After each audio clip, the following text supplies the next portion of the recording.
What's up? What's up? What's up? What's up? What's up, everybody? Happy Monday. The NBA conference finals matchups have been set.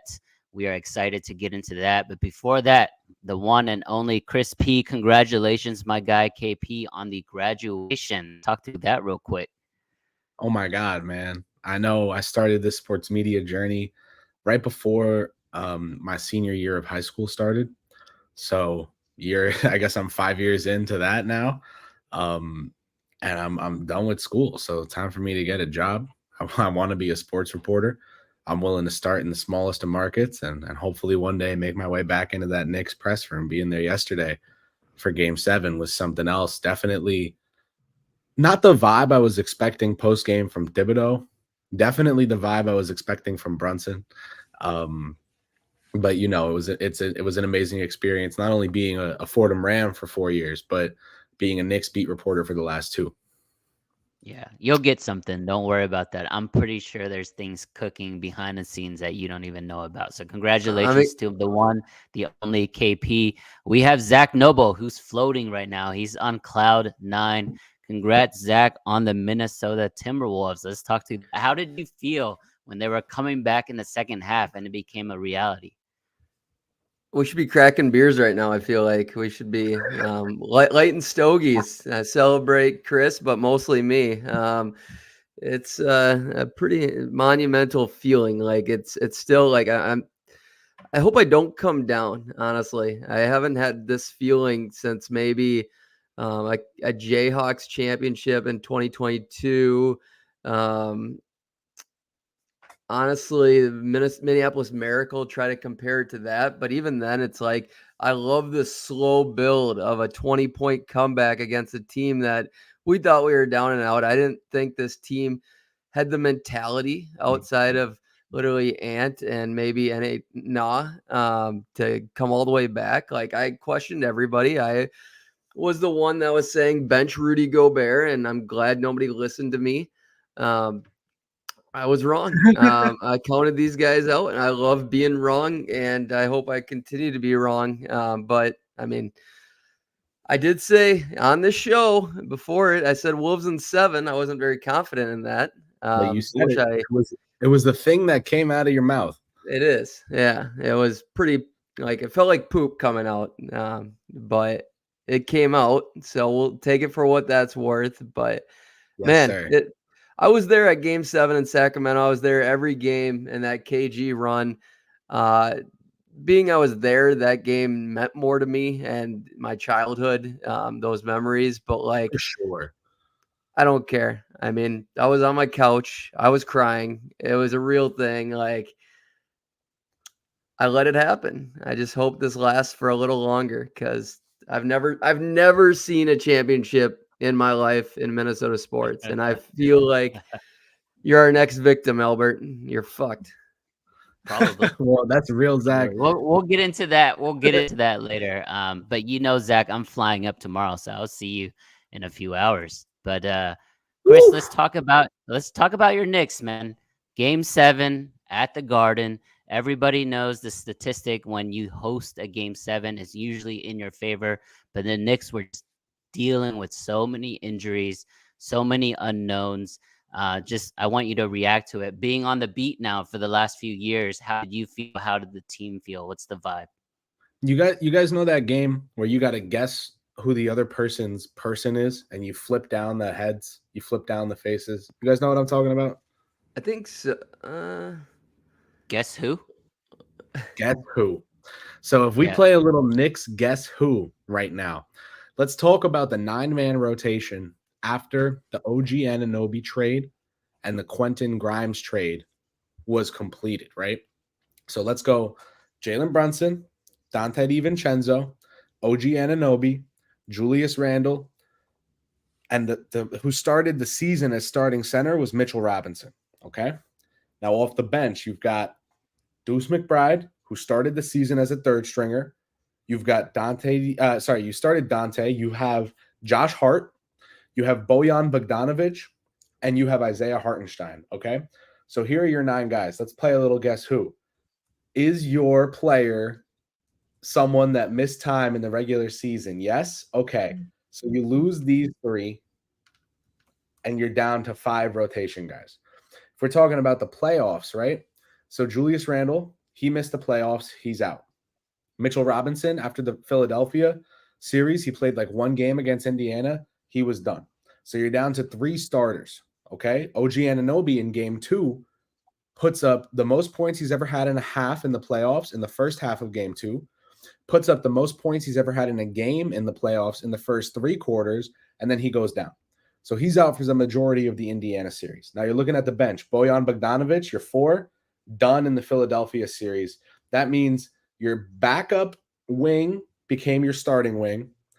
Your backup guard, who started the season as a 3rd string guard, became a starter as well. And then from your 3rd string, you're playing Precious Achiuwa and Alec Burks meaningful minutes. Now, shout out Chef Boy AB. Alec Burks had a fantastic 5-game stretch in the 5 games where he really played minutes. He had double-digit scoring every time. The team needed him. He needed the team, and they filled each other's needs, right? But that being said, going from Brunson, DiVincenzo, Anunoby, Randle, Robinson to Brunson, DiVincenzo, Hart, Achiuwa, Hartenstein, or Brunson, McBride, DiVincenzo, Hart, Hartenstein, it's a huge difference, right? And the strength of the Knicks comes with the fact that their healthy bench unit would look like the Brooklyn Nets. You know what I mean? Like they'd win like 28, 30 games and be all right if they were a starting unit somewhere with good depth. Next man up. Next man up. The 3 most important words of the Knicks season. They got the New York Knicks the 2nd seed in the Eastern Conference.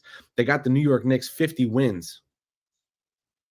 But next, that's Bogdanovic, Robinson, Randle. Next, Anunoby. Next, Brunson, who missed the rest of the final game with a fractured hand. Next, man up. That was too much to ask of this Knicks team. And like Tom Thibodeau said, every season there are 29 unhappy teams. If you gave it your all, you don't have to live with regrets. This is a Knicks team that gave it their all. You want to nitpick? Let's talk. Dante DiVincenzo did not do a good job of tracking down Halliburton all around the court. That's why he started the game 4 or 5 from 3. Deuce McBride did not do a good job of bringing consistency on offense. That's why his minutes were a negative in game 7. Bojan Bogdanovic started his Knicks tenure terribly, picked it up in the playoffs, and then needed 2 different surgeries. I don't even know if he's gotten the second yet. I've been poking around. He's doing rehab every day. This guy's all over his rehab.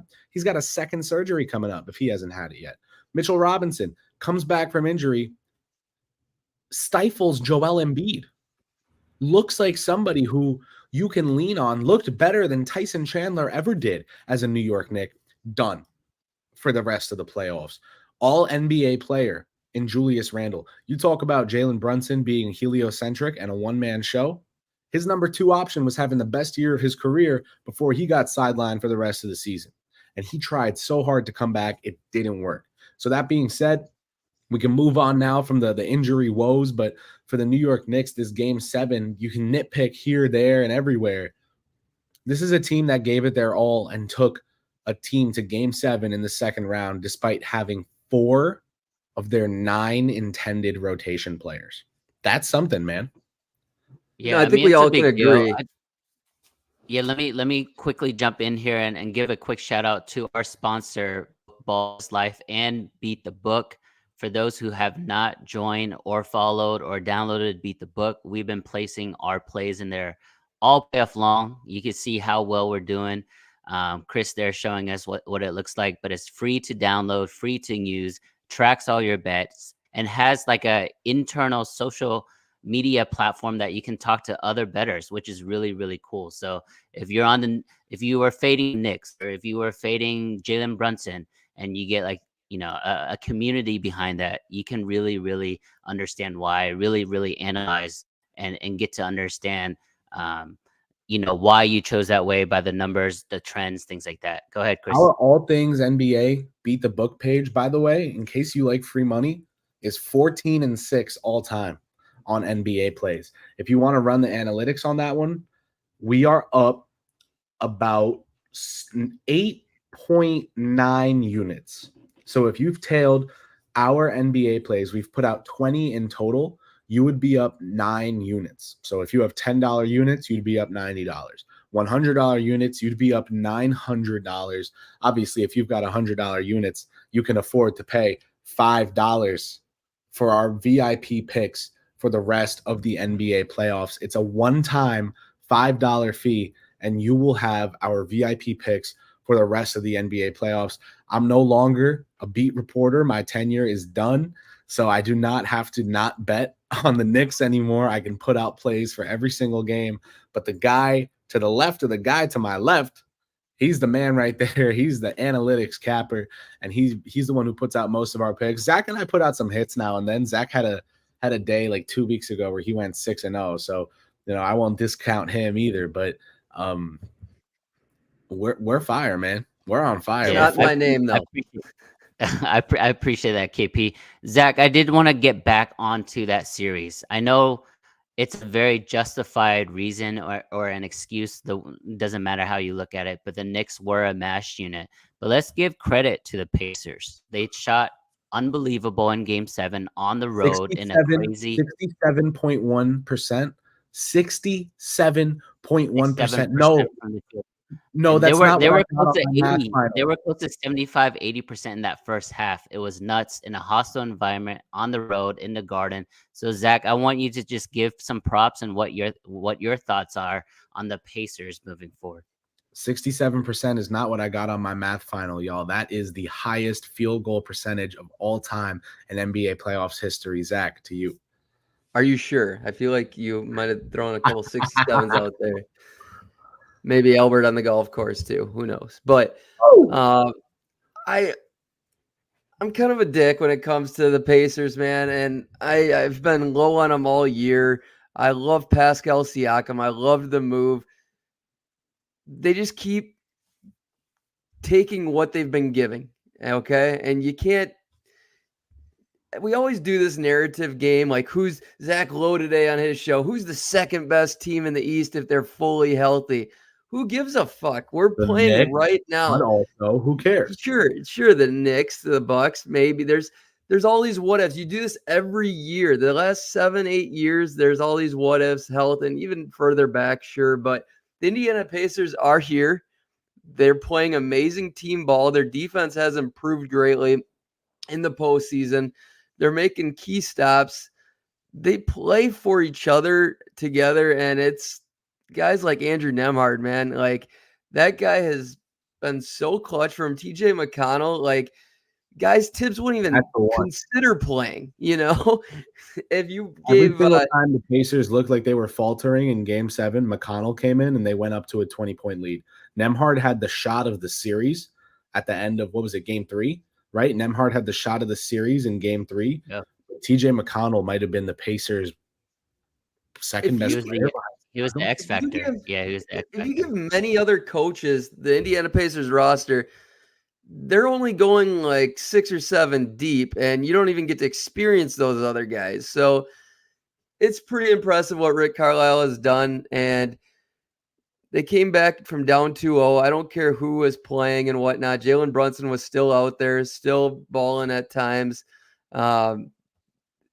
It was a great series by them. I mean, they're playing to their full capacity, which is awesome. So hopefully they can give the Celtics a little bit of business. Like, I think we're seeing them at their absolute peak, which, yes, it's going to need to improve over the next few years as other teams get better, but they're capitalizing on their moment right now. And Porzingis is down 2 games.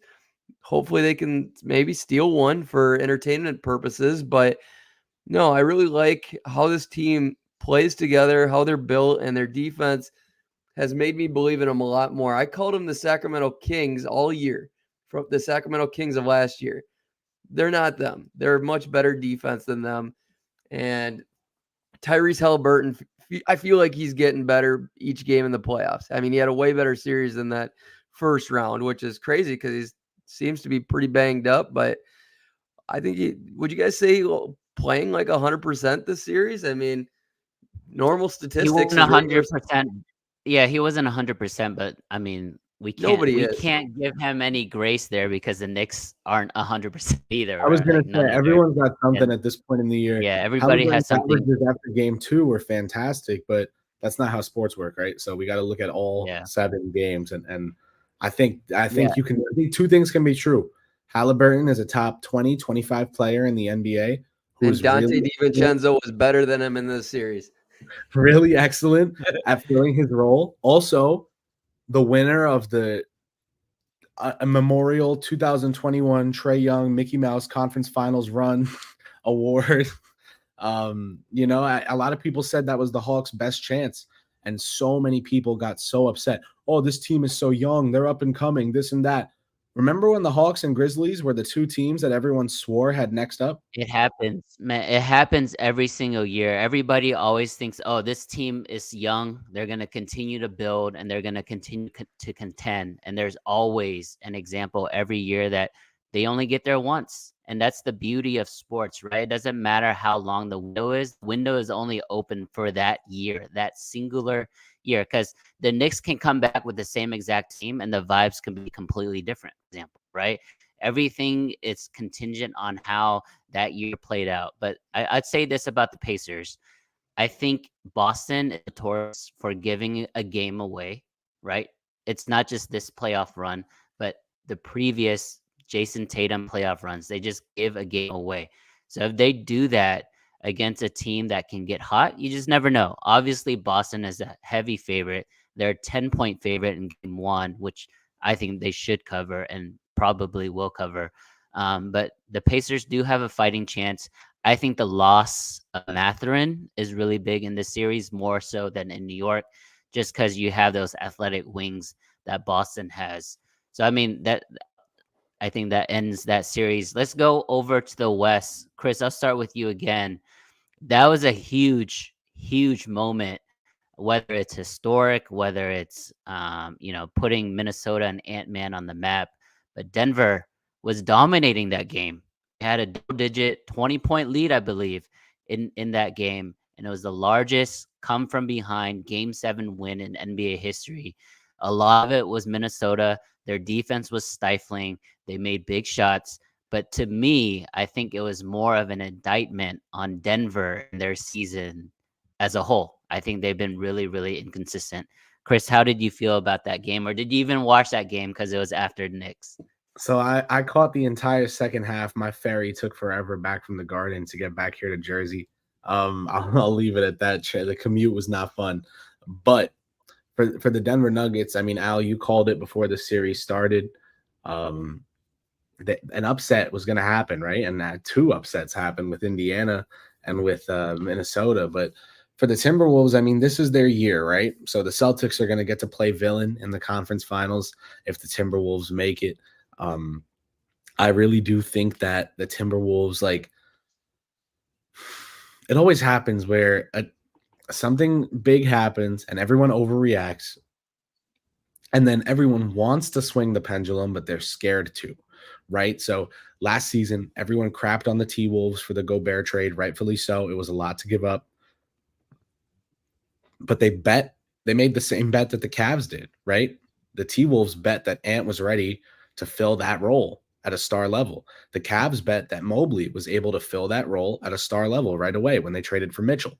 Teams make these bets all the time. And for the Cavaliers, it did not pay off. For the Timberwolves, it is paying off big time. And when you take a look at Minnesota's team construction, it's very clear that they did the thing where you build the whole team to beat your one big roadblock. They built the team to beat Denver. And you take a look at Big Jelly, Big Jersey, Naz Reid, and his contributions in this series. Other member, actually, the Timberwolves have 3 Jersey guys: Kyle Anderson, Karl Anthony Towns, and Naz Reid. Shout out New Jersey, sneakily, in Minnesota.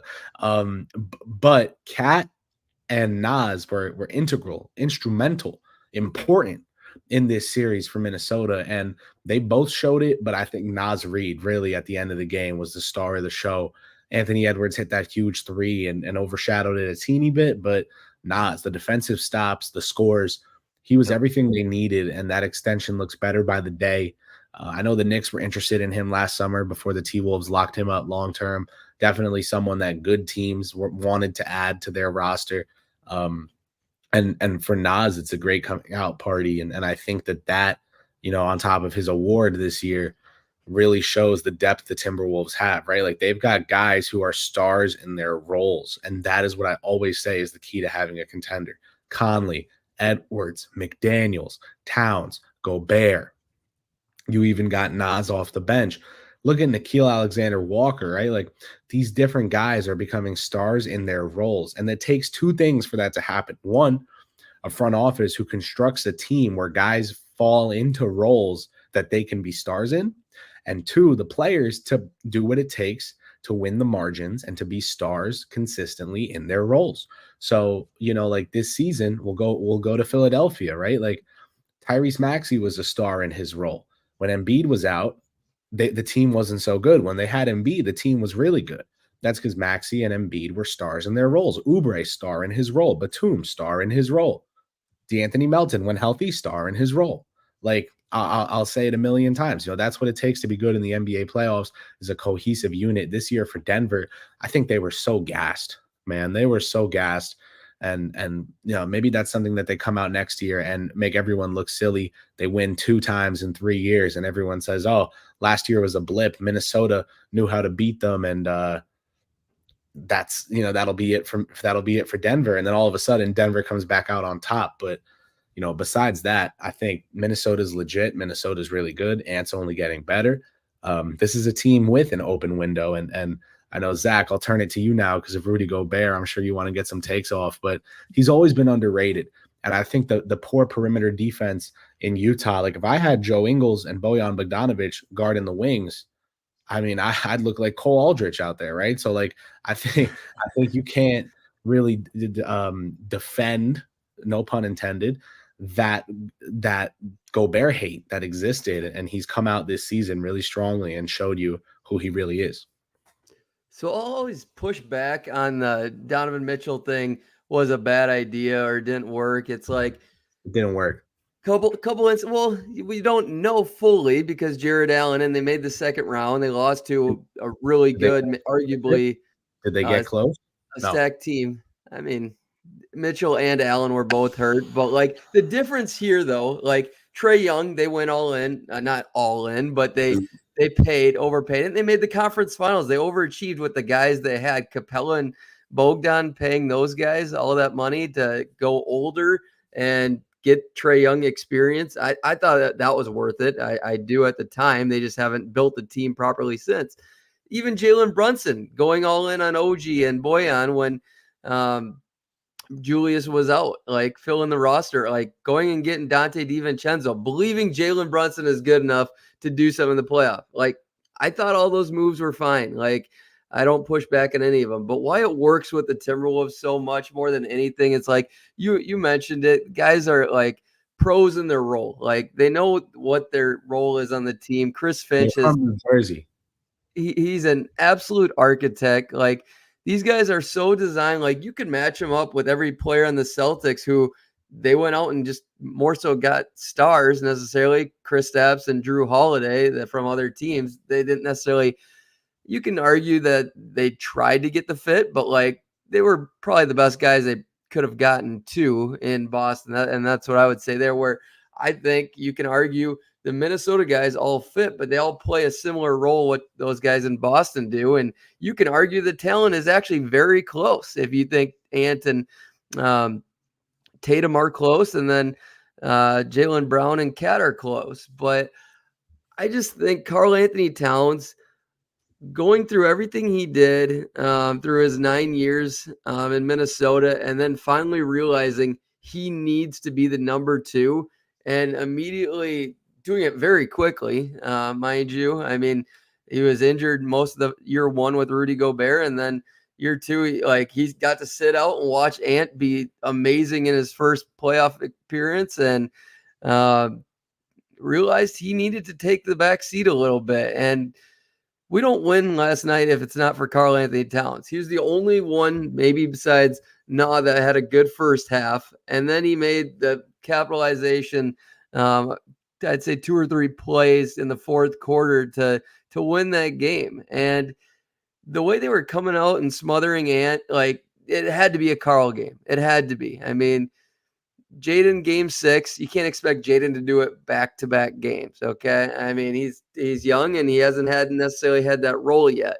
So Carl had his moment, and I think he's just gone about this thing the way he sits there with Ant, and they bounce off each other in interviews. Like, it's such a special bond in a relationship, and understanding that they need each other, and it's like a family. And Chris Finch has done an amazing job. Like, the vibes are incredible in Minnesota. This team, I think, has the talent. I really do. 8 deep. I hope we stay away from Kyle Anderson a little bit, even though everybody talks about his character and his grit a little bit. But I don't care if I'm wrong on Kyle Anderson ever. But the rest of the team, I love this group right now, and it's been an amazing run. Well, Zach, they definitely do have the talent. They definitely do have that star power, and they have the amazing coaching staff that keeps this team prepared, well scouted. The Minnesota Timberwolves are the real deal, and I like them heading into the Denver series because of Denver's inconsistency throughout the year. A lot of it is blamed on injuries. A lot of it is blamed on, they'll turn on the switch during playoff. That's just not how basketball works. Like I mentioned earlier, each year is different, and just because one team won last year doesn't mean that they are. You should pencil them in as a contender the next year. Jokic was unbelievable all season long, and that's why they made the conference semifinals. But he wasn't good enough, and the team wasn't good enough to beat the Minnesota Timberwolves. Minnesota is a team full of dogs. They're very, very similar to the Knicks, right? But the Knicks got hurt, and the Knicks don't have a number 2 like a Towns, and they don't have a defensive player of the year like Gobert. I agree with Chris that Gobert sometimes gets misconstrued or is a little underrated. But I will say he has a history in the playoffs, whether it's because the Utah, perimeter defense was terrible, whatever the case may be. But he has a couple examples where teams have played him off the court. But if he's going to be able to, continue to score, continue to rebound offensively, I mean, he's worth keeping out there. So I do think that Minnesota is the rightful favorite here against the Mavericks. And you guys talked about stars in their roles. The Mavericks really didn't take off, right, until they traded for 2 legitimate role players. At the time, you didn't think PJ Washington was a good player. You didn't think Daniel Gafford was a good player, but they bought in. Yeah, they bought into the system. I was on both as guys. I wanted the Knicks to get Gafford and Washington both. So those are 2 guys that I actually thought were amazing. And the thing is, they are long, they're athletic. The game now for Dallas is a lot more vertical, right? When you have a star player like Luka who dribbles 80% of the time and doesn't jump and doesn't sprint and doesn't run, he's very effective and very skillful, but it just makes it a lot easier to defend. Now you have to defend the horizontal plus the vertical game. So I think it's going to be a great series. Zach, I actually like your team, to be honest, for the series, but I like Dallas in game 1. Everybody knows the stat about teams coming off of game 7, whether they're going to be at home or on the road, but a hard game 7 against a team that's waiting has been really, really bad in the last 20 years. I believe it's 15-31, so less than 33% ATS. That's ATS. Outright, it's even worse. So I do like Dallas there, which also means I like the Celtics in game 1. But let's get into it. Let's dive into the conference finals series. Before that, thank you, Beat the Book. We are going to be putting our plays on the Beat the Book app here moving forward, especially for the conference finals and the NBA finals. So download it, follow us, and you'll get the plays. I'll start with Zach this time, and we're going to start in the East. I know you have 2 of your favorite teams, so we talk anything, but Boston Celtics dominated the first 2 rounds, dominated the entire NBA season, to be honest. And they're playing a very, very hot Pacers team that beat the Knicks in Game 7. I guess my question to you, do you think this is going to be competitive? There's a bet right now that's over 5.5 games with a little juice. Do you think this is going to get to 6 or 7 games? What is the juice on it? Like minus 140. Minus 140. I don't think that's terrible. But I think I'd pick 6 games right now. I really do. Just the way the Celtics have been playing. It wouldn't shock me if it was a sweep or even 5 games. It wouldn't whatsoever, but I think the Pacers are good enough to get 2. The way Haliburton played that round, I mean, shows a lot of hope, and everybody else has been great on their end. And I mean, I think Celtics, I mean, have to integrate Porzingis back into this thing, and them missing him for the first 2 games, I'd be shocked if they won both of them. I think they'll split those 2 games. So starting off the series 1-1, Pacers should be able to find one more. I mean, the way they shot the ball, they had 5 guys shoot over 45% from 3 that series. Like that, I don't care who the Knicks had. That's tough to beat. That's a very tough thing to do in a make or miss league. Pascal, I think, has another level.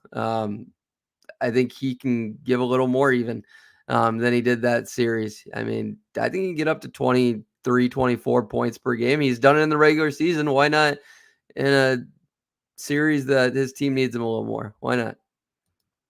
Okay, I hear you. I would say, I think, and this is not the Knicks analyst in me trying to be a hater.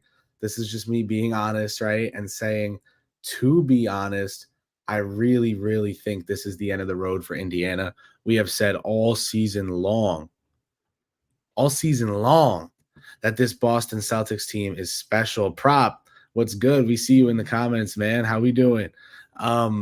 This has been a special Boston Celtics team. They have stars regardless of role, right? So I think Anthony Edwards is playing better than Jason Tatum this season. I know what Drew Hanlon was saying on Twitter, but yeah, sure, Jaylen Brown is definitely better than Karl Anthony Towns this season, and maybe that balances Sure out about a little. that? Yeah.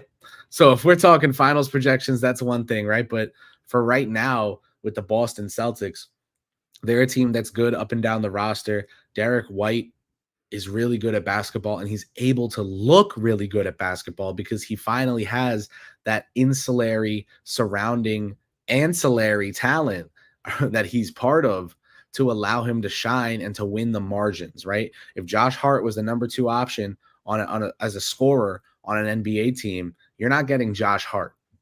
But with Brunson and Randall and Anunoby and Bogdanovich and DiVincenzo and McBride, you get 20 rebounds, set 6'4", Josh Hart.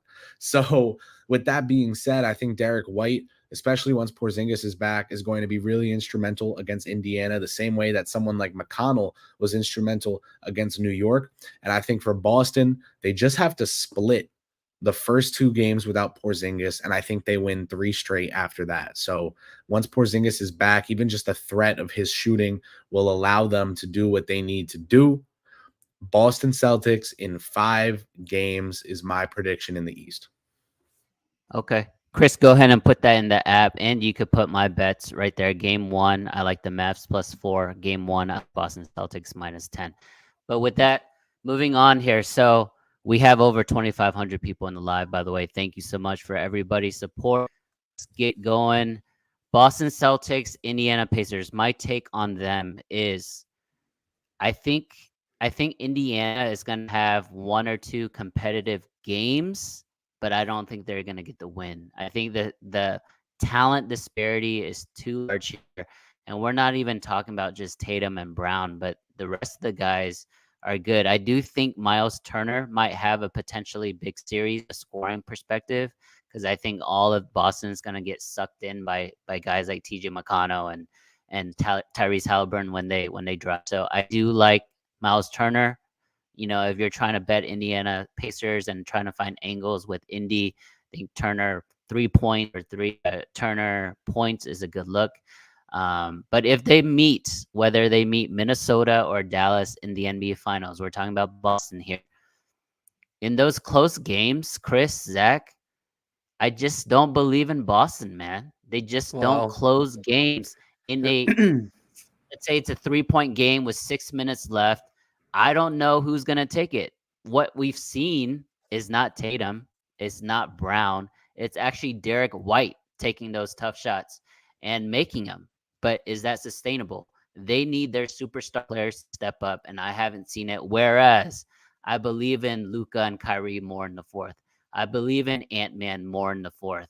I believe on these guys because they've proven it, not only this season, but previous seasons, that they can close out close games. We just haven't seen that in tape. So I would wait until the NBA Finals to already, crown the Boston Celtics. I do think they're going to get through Indiana very easily. They're going to, it's like a 1-2 step up in competition, whether they meet Minnesota or Dallas. So, 2.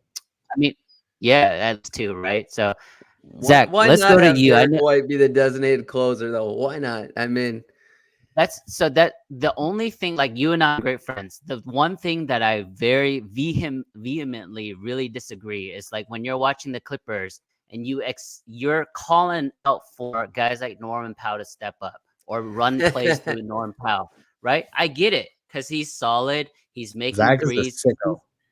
But he has the willingness and the openness to take those tough shots. I get it. But your team is only going to go very, very, the ceiling's going to hit if your superstars are not going to do it. You can have your role players do it, maybe a game, maybe get lucky and win a series because Norm Powell gets hot. But you need PG to close. You need Harden. You need Kawhi to close. And that's why I don't give those guys an out because Norm Powell played poorly. Right? No, at the end of the day, it's on those guys. Like for Jokic, for instance, I mean, he played horribly in that second half. You can blame it in that second half. You could blame it on being tired. You could blame it on the Minnesota defense. You can blame it on being gassed. All of that is true. But you're going to also say he missed all his shots. He missed those threes. Yeah, he shouldn't have been shooting the shots he did. It was a bad game plan by the Nuggets. I mean, Wolves were giving them open threes. And that's what they wanted, and he kept taking them. It was not a great game plan, and Michael Porter Jr. just did not have it. Aaron Gordon didn't have it. Jamal Murray, I mean, was decent. He wasn't great in the second half, but like KCP didn't have it.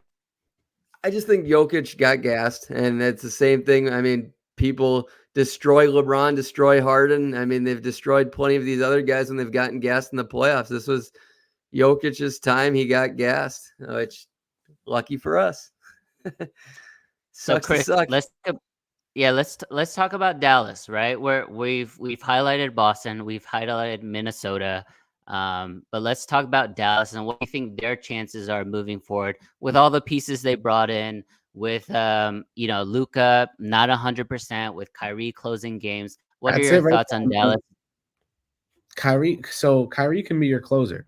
Kyrie has shown you time and time again that no matter what I have to say, my criticisms of him, no matter what anyone has to say with their criticisms of him, that if he has a heliocentric number one option, he can be the number two.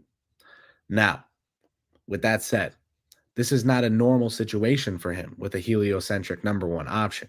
This guy, Luka Doncic, is banged up beyond belief.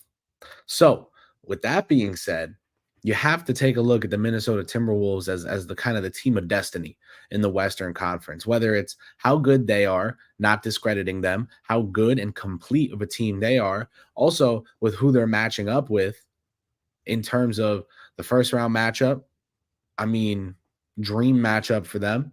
I had the Suns like in 6 at first, and before the series started, I completely flipped. I was like Wolves in 5, and even they made that look silly. Man, it was just so for the Timberwolves, they've gotten the matchups they need. The Denver Nuggets, of course, no one's dream matchup, but Minnesota took it face on, and that was really impressive, especially when you look at the comeback that Denver made in the series. Minnesota sustaining their momentum. It's a game of runs within every quarter, within every half, within every series. It was a game of runs between the Wolves and the Nugs.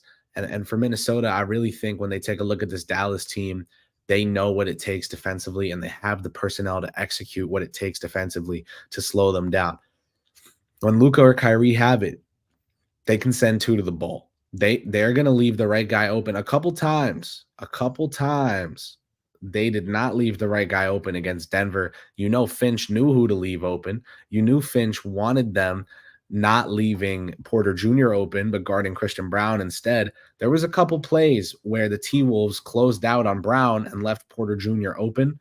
Expect that to be cleaned up for next round. You're not going to see those mistakes against the Dallas Mavericks, especially because they have less three-point shooting personnel.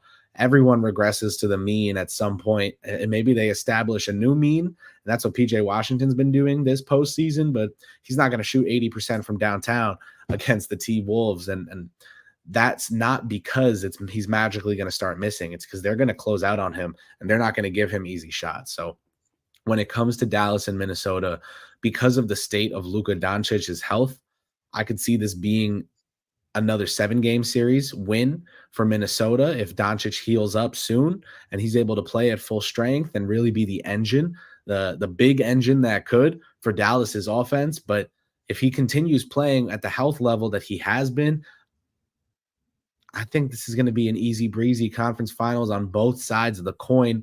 Give me the Celtics in 5. Give me the Wolves in 5. Dallas is so good.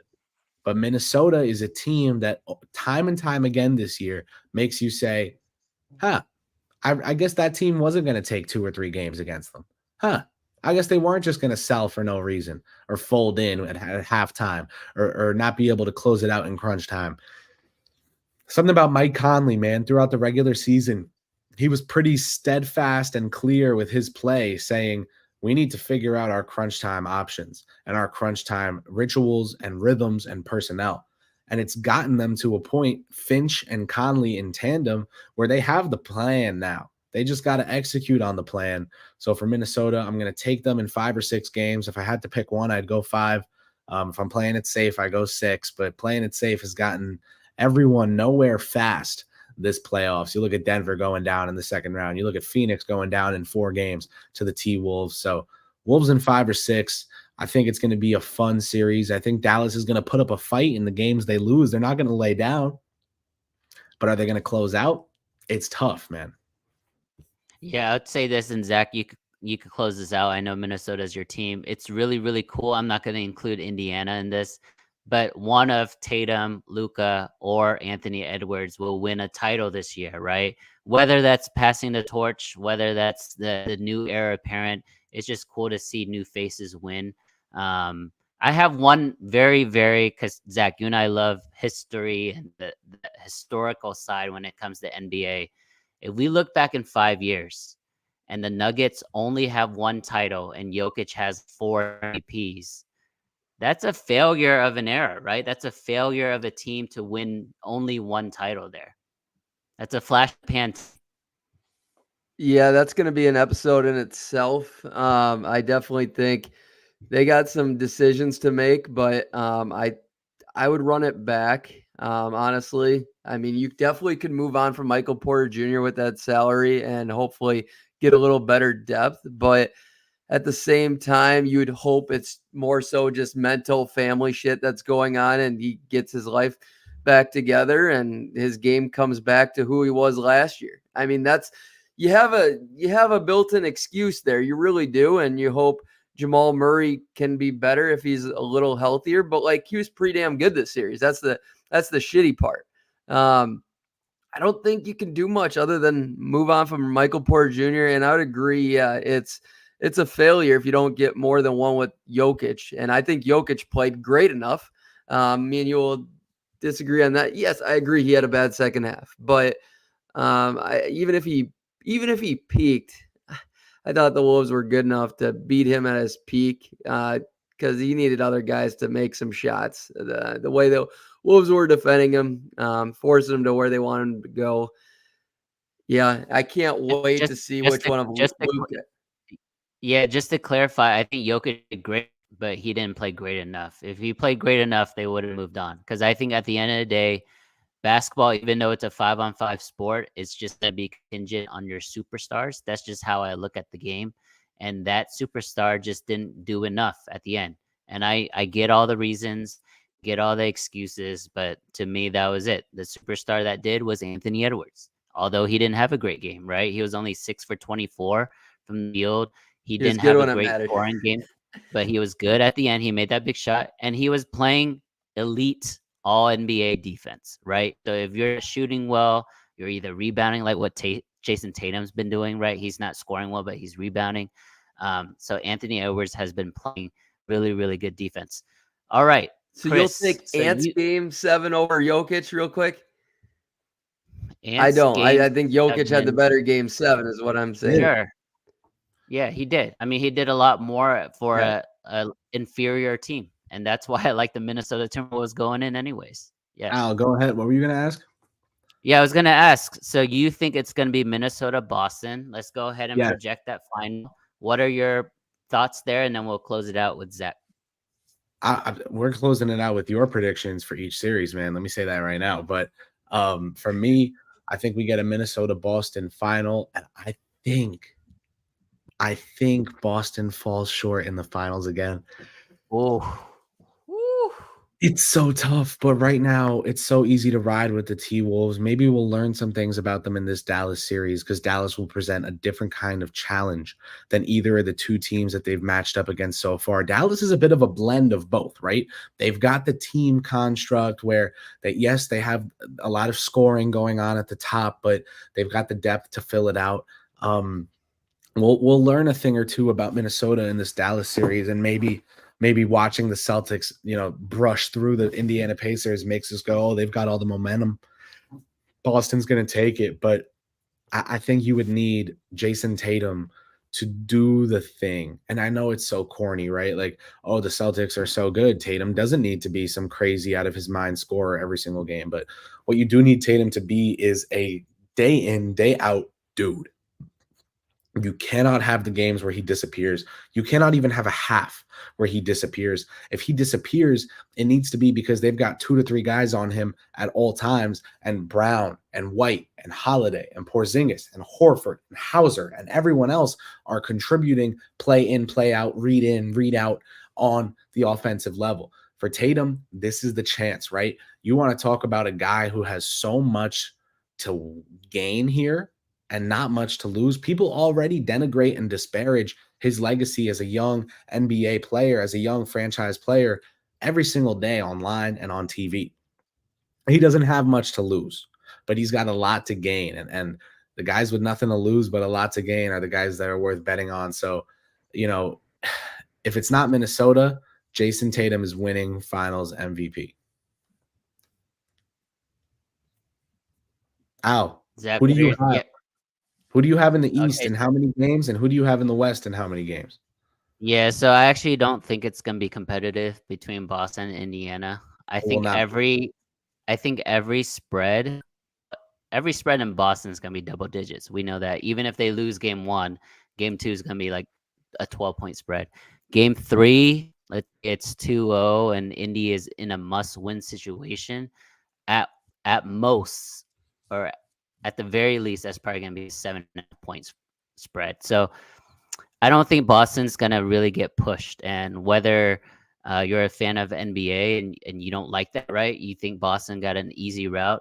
Well, that's just how NBA playoffs work sometimes, right? You just play who's in front of you. And if they're going to dominate the Pacers, they're going to dominate the Pacers. But they are going to face a true test in the finals. I thought they were going to beat the Warriors a couple years ago in the finals. I was wrong. I think they do get it done this year. On the West side, Dallas and Minnesota. Everybody expects this to be a pretty competitive series. Minnesota's minus 170. Dallas is plus 140 on the series line. Everyone's also expecting the number of games to go over, whether that's 5.5, 6.5. They expect it to be at least 6 or 7 games. I'm going the other way, guys. I think this is going to be a shorter series than most. I don't know who's going to take it because I think the superstar, because we haven't seen a healthy Luka. It's really big that didn't play a 7th game, by the way. That's extra 2 days of rest on Luka's knees. If he comes out and Dallas steals the first 2 games like Minnesota did in Denver, I think Dallas wins in 5. But if Minnesota somehow takes Dallas's first punch in that first game and still ekes out a win, I think Minnesota wins in 5. So I think it's going to be a short series either way. That's my look on the Western Conference Finals. Here's the thing: as much as we want to talk about Luka being banged up, like, he's playing about to his peak levels. Like, sure, he can maybe do a little more scoring, I guess. I mean, keep his foot on the gas. I mean, he averaged almost 29.8 to be exact, 30 points, you can say, and then 25 and 10 this last series. Like, he basically peaked. I mean, his injury's not holding him back. So maybe just with the sheer amount of games that keeps going on, it's going to get worse. But I don't think his injury is holding him back that much. So we'll see. But if that really is, yeah, Wolves should be able to win this thing in 5. But I think this series, to me, say if Luka keeps playing at the level he is, all the role players besides Kyrie play at the level they are, this series is going to come down to Kyrie versus Cat for me. I mean, yes, I mean, you said the star player wins majority of the series. Yeah, it's a star-driven league. Hard to disagree with that. Luka and Tatum, whoever wins the championship this year, will be known as the better player. Absolutely. That hierarchy will be set because they've played pretty equal from this point up to this point so far. But I think this series, the Timberwolves and the Dallas Mavs, comes down. I like this Dallas Mavs team a lot, and I'm huge on Luka Doncic. I think him at his peak and Kyrie at their peaks are good enough to win a title. They're worthy title contenders. They are. And I thought this was since they started peaking late in the season, and they have the right role players around them. They have the right ages around them. And I just think Jason Kidd's coached a heck of a playoffs. So this series to me comes down because I like the way every single person is playing that touches the floor for both these teams besides Kyrie and Cat. Like, one of them needs to step up and be a little better and more consistent in this series if everything else stays the same, because everything else has been pretty consistent through 2 series, which is a decent sample size. Kyrie went from 26 points to 15 in this last series. He was not very good in most first halves in the second round, which is crazy to me that they won. It shows that the Thunder just weren't ready. Jalen Williams was also terrible, to be honest. So it was basically the Shea show. That's the only reason why Kyrie was able to get away with what he did. But yeah, I mean, the role players were excellent. PJ Washington, he's exactly who they need as the third wheel. I mean, as long as he keeps up what he's doing, and he's exactly who I expected him to be. He is. I mean, Derrick Jones Jr. is surprising me. I'm not going to say DJJ is not. I didn't expect him to do this. Don't get me wrong. You're a freaking fortune cookie if you did. I mean, he's big play after big play. He's slowing down the studs when he needs to. So that's my take. I got to see the Mavs come out the first 2 games. Initial thoughts are Wolves in 6. That's where I've been. Kyrie wasn't good enough for me. I could see this being 5 games. I really could. But I also could see the Mavs winning this in 5-6 games, like you said. So it's tough just because I know where things are, but how these teams are playing at this very moment, it's Wolves in 6 for me. Yeah, I'll say 2 things, and it's basically saying the same core principle. I think if both teams are playing at their peak, Minnesota is better and should win, right? If they're both playing at their very peak, we're talking about Luka, Kyrie averaging 30. We're talking about Ant-Man and Cat both averaging, high 20s. At their peak, Minnesota should win. The other way that I'll say it, I think it's basically saying the same thing, but at a different angle. If Luka and Kyrie play Anthony Edwards and Karl Anthony Towns to a push, so they cancel each other out, Minnesota will win. The only way Dallas is going to win in this series is for those 2 guys to outplay Minnesota's top 2 guys. because when we look at the roster 3 to 8, it's almost Minnesota at every other spot. We're talking about the defensive player of the year in Rudy Gobert. We're talking about Mike Conley, who's a great number 4. Naz Reid, 6th man of the year, right? It goes on and on what Minnesota has, the coaching advantage, the home court advantage. So this, it's all pointing towards Minnesota, which is why I think it's going to be a short series. So with that said, thank you everybody for jumping on. We ended up with 3,100 viewers. That is amazing for a Monday night with no NBA on right now. So we really appreciate the support. Follow Beat the Book on Twitter.